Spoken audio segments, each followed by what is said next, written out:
Whenever somebody wants to argue with me about trans rights, and they specifically use the propaganda that's been fed to them from the mainstream media, specifically, they're attacking kids, they're grooming children. I always want to question the people who tell me that as to who told them that and how do they support that other than it's because they believe it's true. Mind you, this is what I believe that comes from. And I attribute this to a quote that I created. I'd like to say I created it a handful of months ago. And it goes, unwarranted accusations, more times than not, are guilty projections. Or projections of guilt, whichever one works for your English teacher. And the reason why I say this, and I've learned this from conversations with a handful of my friends from a bunch of different demographics and backgrounds that are not the leading demographic of chosen American person. We, more times than not, don't choose to just outwardly sexualize ourselves. Mind you, more times than not, it's men doing it. But the more I look at to like society and history, I see the hypersexualization of black men and women. I see the sexualization of women, period, across the board. And I see the sexualization, but it's like the subliminal sexualization of not only gays, but transgenders. But you can't just, oh, it's the devil is convincing me to do this thing. You have to play on the fear of the collective society not understanding and not being able to comprehend transgender people, and from that, being afraid and insecure of the existence of transgender people as a means of violating transgender people through like active everyday society and then implementing those violations through legislation. The reason why I say the guilty projections thing is because I believe that it is not, if you accept the perspective that the conservatives or the right wingers are giving you, you have to assume that transgender people are automatically at all times are sexualizing themselves. You have to assume that, okay? Which I believe, I know for a fact is wrong. But I do know a demographic of people that will only sexualize them and will only humanize them through sexualizing them. What group of people did that happen to be? Oh, you guys might not be familiar as to what really goes down in the corporate upper echelon side of American society, behind the shadows, that they don't tell you about on the mainstream media and in the PR reports. Okay, I'll save that for the people who do know what I'm talking about.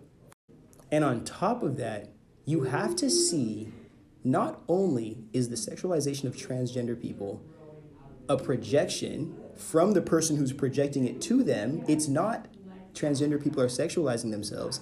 It is me, the perceiver of these people. The only way I can perceive and humanize them is when I am sexualizing them.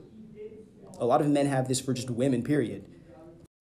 And even crazier, a lot of white women have this for black men. And black men are so deluded in being chosen by a white woman, they aren't even willing to see it there, that they're being hypersexualized into humanity. And they aren't even being humanized outside of their ability to be the black beast in bed that just tears it up or something.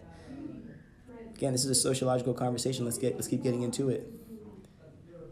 I believe that not only are these people projecting the sexualization of transgender people, this demographic of people, which we all know who I'm talking about, America's chosen ones, they're not only projecting that, but on top of that, they are also projecting their own inability to maintain the safety and well-being of children.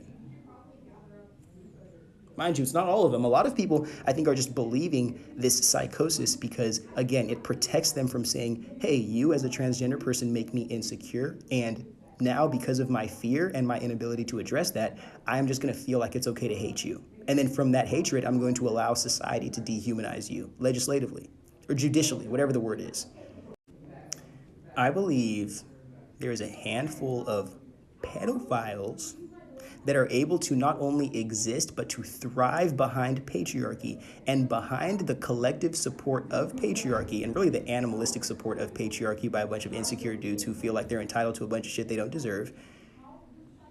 Those pedophiles are allowed to project their behaviors onto transgender people, playing on the insecurity of people who are not only indoctrinated by the heteronormative standards and fear of breaking from that due to religion, but also their own insecurity that human beings can express themselves in other ways than just man and woman. And maybe they can provide a great perspective and a great contribution just energetically to our society and allowance to see that, hey, we can be a lot more than what we've been constricted to think that we are. Or maybe I'm wrong, but I also don't think I'm wrong from a different perspective, because the only people that I've not only seen, like for real, but heard of, have the money to pay off, like to literally pay off settlements to child sex crimes or child abuse crimes are not transgender people. Again, I'm not saying that there isn't cases that correlate the two, but it's pastors, it's wealthy people, it's corporate people, it's executives that are always paying off victims and their families for these child crimes. But what I do see about transgenders and children, I see them going to school and reading books. I see them teaching them about self-acceptance. I see them allowing them an opportunity to believe in being something more than the limited human that society wants them to be. And I don't think that's preying on kids. I feel like that's actually showing kids a life beyond what patriarchy and really beyond our society wants kids to be. And it also allows kids to know that, hey, they can be self-aware and they can be different without feeling the need to like hate themselves or fix themselves. Because life is a process of becoming themselves, whatever transitions you need to make because of that or in alignment with that becoming.